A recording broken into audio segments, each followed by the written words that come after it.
natin sa Pasko. Surprise natin si Papa Ramon nyo. Ate, kailan ba uuwi si Kuya Ramon? Matatagalan pa ba siya? Kasi magpapasko na. Hindi ko pa nga alam sis kung kailan dating nun eh. Kasi alam mo naman ng mga sundalo, buhay ng mga sundalo, di ba?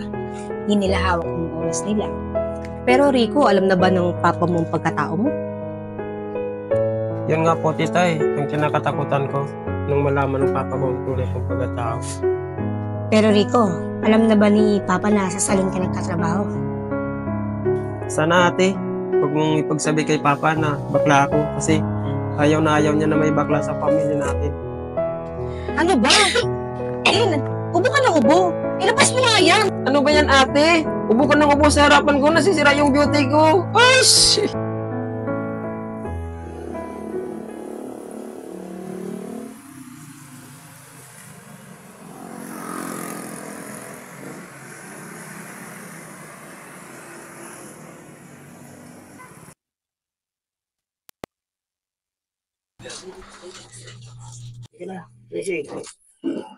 Bye-bye. Ingat kayo. Oy, ingat ha. Yeah, ma'am. Hindi na, magkasama na kayo sa work. O, ingat kayo. Bye-bye. Bye, Ma. Ingat. Bye-bye.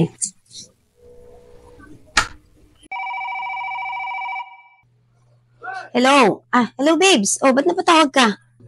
Nandito na ako sa Maynila. Uuwi ako ngayon dyan. Ha? Biglaan naman ang uwi mo. Biglaan kasi. Oh, sige, okay. Kasi magkikita kami ni Lisel. Oh, sige, doon na lang tayo magkita. Okay, see you. Okay, sige. Diyan na tayo magkita. Pauwi na rin ako, ha? Hintayin niyo na lang ako dyan. Okay, bye-bye. Bye-bye.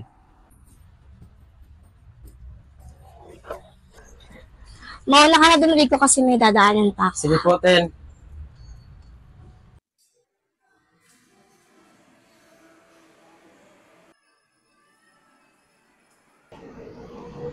Hello, Lucelle. Nasaan ka na? Kita tayo dito. Nandito na ako sa may all home, ha? Ate, nandito na ako. Oo, nakita. Hintayin mo na lang ako dyan. Okay. O, sige. Ingat ka.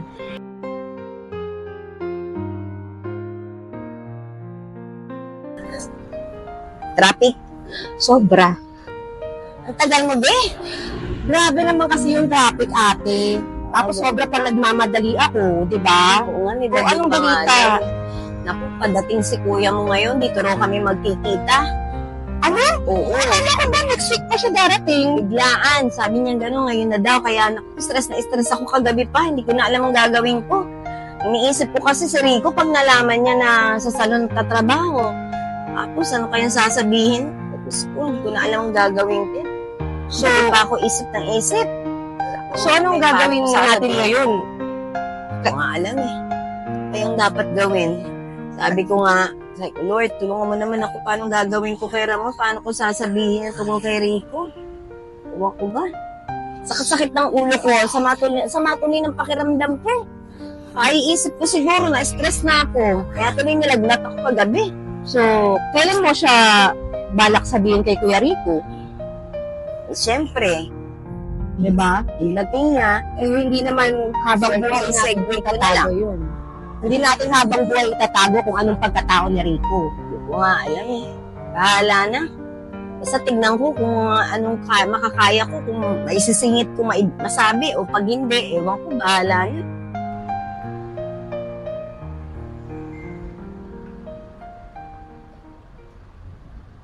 At yan si kuya mo, ayan na.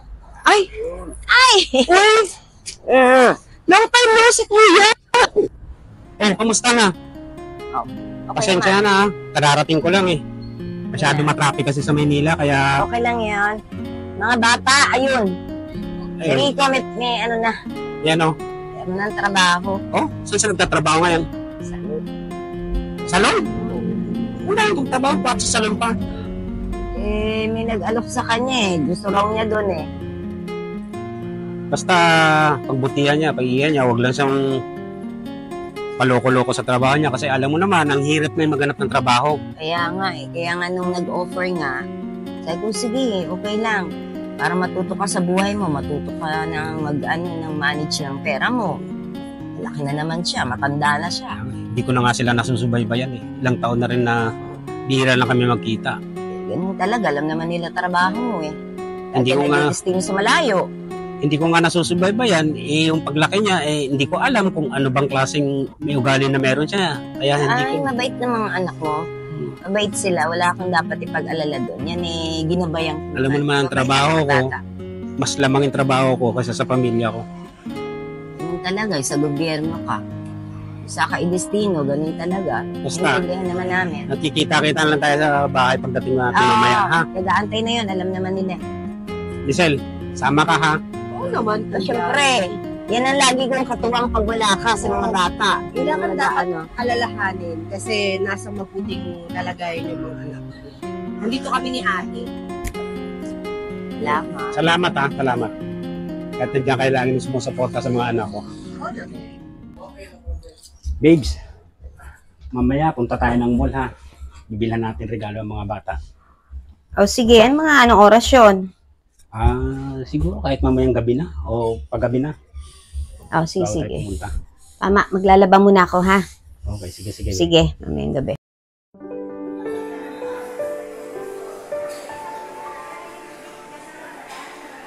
Dito tayo. Sa SM na lang tayo.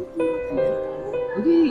Mas maganda ito, mas malapit to sa bahay eh. At saka, teka, saglit lang. Di ba nabanggit mo sa akin na sa salon nagtatrabaho si Rico? Oo, pero hindi naman dito yun. Oh? Hindi. Alam ko dito nagtatrabaho yun eh. Tayo na SM. Teka, may nakita akong salon banda dun oh. Sisilipin ko lang. Na, magsukat-sukat muna ako. No, babes? Ang tagal mo. Nakita mo ba si Rico? Wala, hindi ko nga nakita dun eh. O, hindi ka na. Ikot-ikot ako, wala ko man napansin Wala, na wala nandun si Rico. Hindi naman yata dun nagtatrabaho yun. O sige, sabi ko sa'yo eh. Wala yan dito. Hindi ka na, uwi na tayo. Uwi na tayo, gabi na. Wait lang, Rico. Pwede ba kitang makausap? Sige po pa.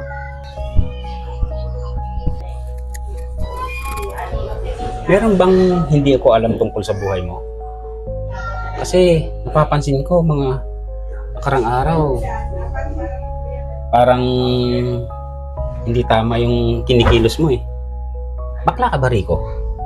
Hindi ako bakla, Papa. Nakita kita kapon, Rico ha. Huwag kang magmamangmangan. Kala mo hindi ko alam. Ano yun, nakawig ka tapos nagli-lipstick ka?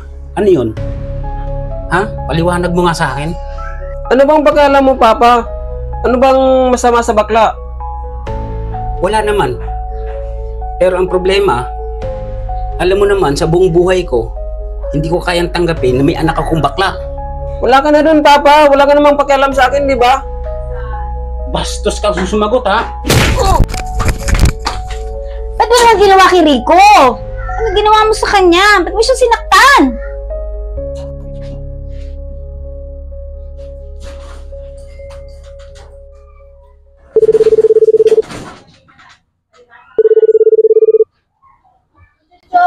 Hello?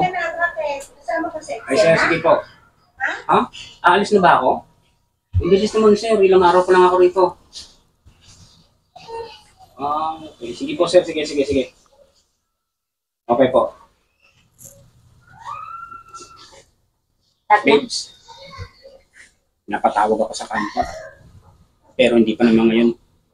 Sa linggong alis ko. Ano ba yan? Paalis ka na naman? Ilang araw ka pa lang dito? Paano na sa Pasko? Di ka na naman namin kasama? Kaya ano, babawin lang ako sa susunod. Ano pa nga ba? Pag pinatawag ka, wala tayo talaga magagawa. Ganun na nga lang. Yan na nga ang kinakatakot ko. Noon ko pa talaga gustong sabihin sa'yo. Kaya lang, yan ang inaalala ko. Baka kung anong gawin mo sa kanya, kaya hindi ko masabi-sabi. Sorry babes, talagang noon ko pa nahalata yung bata na may pagkaganon na nga. Sorry talaga, kasalanan ko din, hindi ko talaga agad nasabi sa'yo. Pero yun nga, yan na nga yung kinakatakot ko na mangyari. Ayan na nga, nasaktan mo na siya si Rico. Paawa naman yung bata. Nagsising ako kung bakit ko nagawa yun eh. Gusto ko sana humingi ng sorry sa kanya kanina umaga pagising ko. Pero nung sinilip ko sa kwarto niya, wala siya din sa kwarto niya. Siguro, hindi umuwi yung kagabi sa sama ng loob sa akin. Kaya mamaya, pwede nyo ba akong samahan? Hilisal na puntahan natin sila sa salon. Pinagtatrabuhan niya. Tempuhan na lang natin na walang tao dun bago tayo pumunta. Total, nandun naman si Tin eh. Babes puntahan na lang natin mamaya. Sisisi talaga ako sa ginawa ko. Ba't ko nagawa yun? Nabigla lang talaga ako. Alam mo naman na mahal ko yung mga anak ko eh.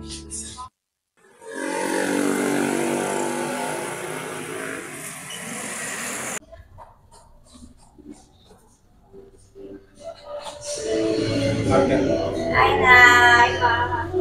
Nasaan na si Rico? Kapatid mo. Ay, maaga siya umuwi kanina pa. Para kasi masama yung pakiramdam. Meron siyang pasasaganto niya. Ha? Hindi ko alam saan napunta eh. Saan kayo napunta yun?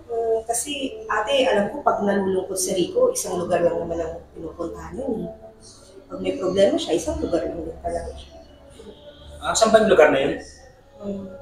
Ako na, tingnan natin, baka naman. Sabihin mo na sa akin, Maya, ako na bala pumunta para mag-usap kaming dalawa kasi alam ko malaki ang tampo niya sa akin. Talaga yung kapatid mo. Sige. Sama ka ha.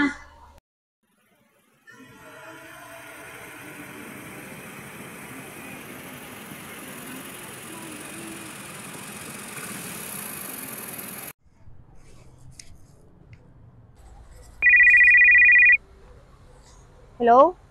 Hello, Lisel. Pwede ba tayo magkita ngayon? Nandito ako sa simbahan. Okay, sige. Doon sa dati.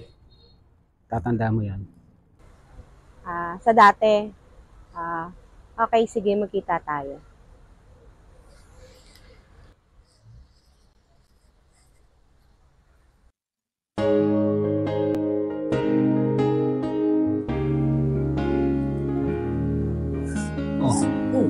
Kanina ka pa ba dito? Oo, mga 15 minutes. Traffic kasi. Traffic ako dun. Para sa naman yung pag-uusapan natin, Kuya Ramon? Hindi. Tungkol to sa pagpapasalamat ko sa'yo. Kasi hindi man ako nakapasalamat sa'yo ng maayos. Kasi biglang may tumawag sa akin sa trabaho na ayun, pinababalik na ako sa trabaho. Ang hirap na eh. Ilang araw pa lang ako rito, pinabalik na kaagad.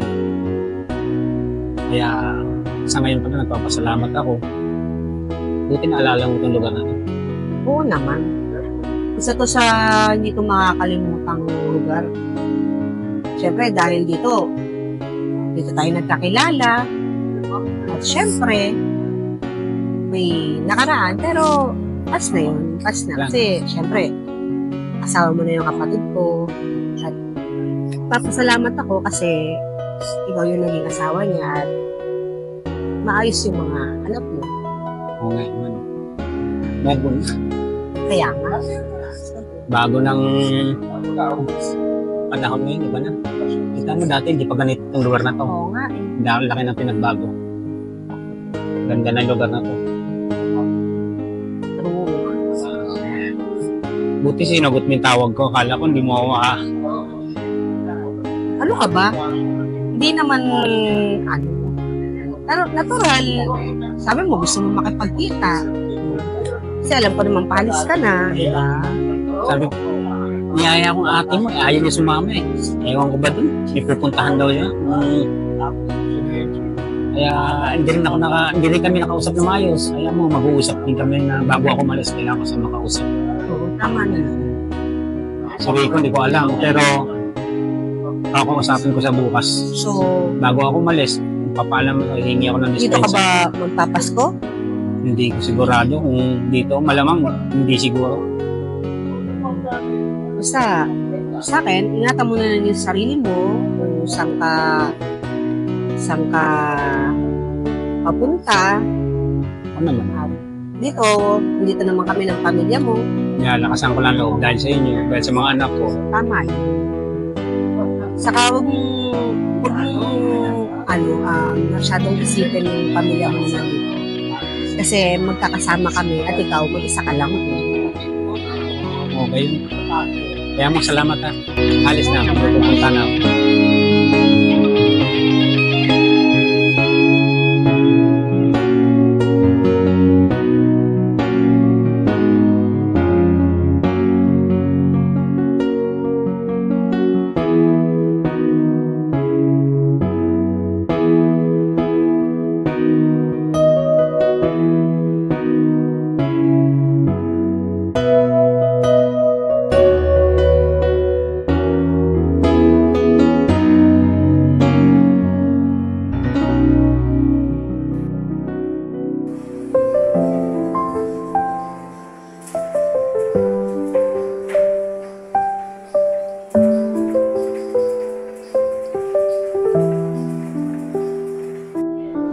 Tin, ikaw na bahala kay kay Rico.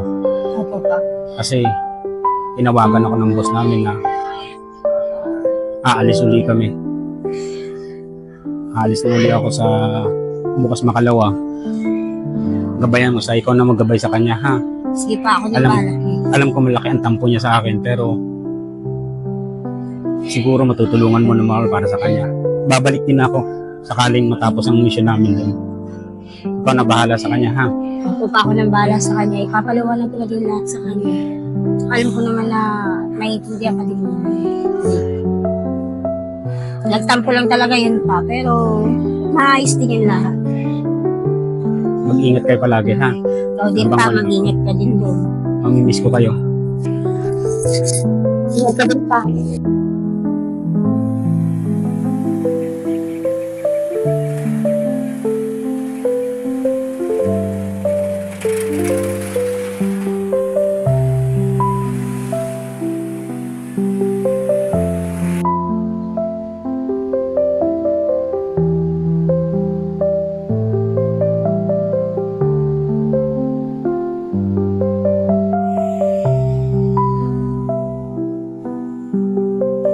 Dito raw kita anak matatagpuan, sabi ng tita mo Lisel.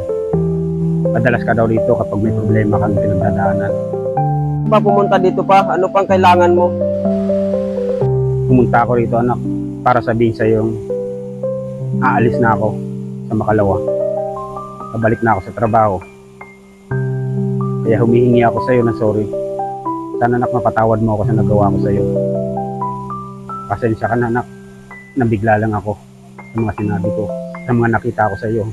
Parang hindi kasi ako makapaniwala eh. Kung hindi mo ko matanggap pa bilang bakla, sana respetuhin mo naman ako bilang anak mo. Sana anak, sa pagbalik ko, maging maayos ko lahat. Wala na akong magagawa kung yan ang katauhan mo. Kung bakla ka man o kung ano ang meron sa iyo.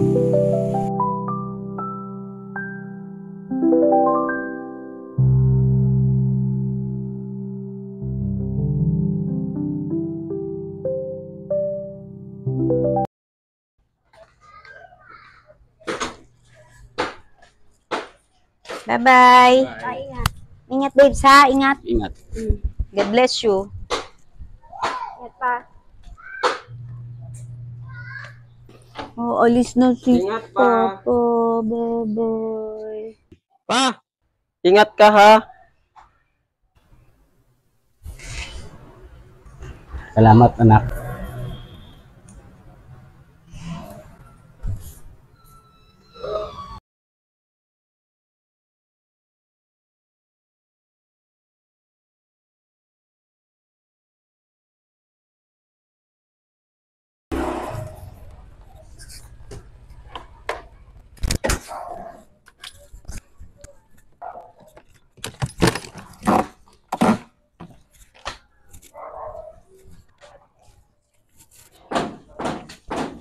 Tao po.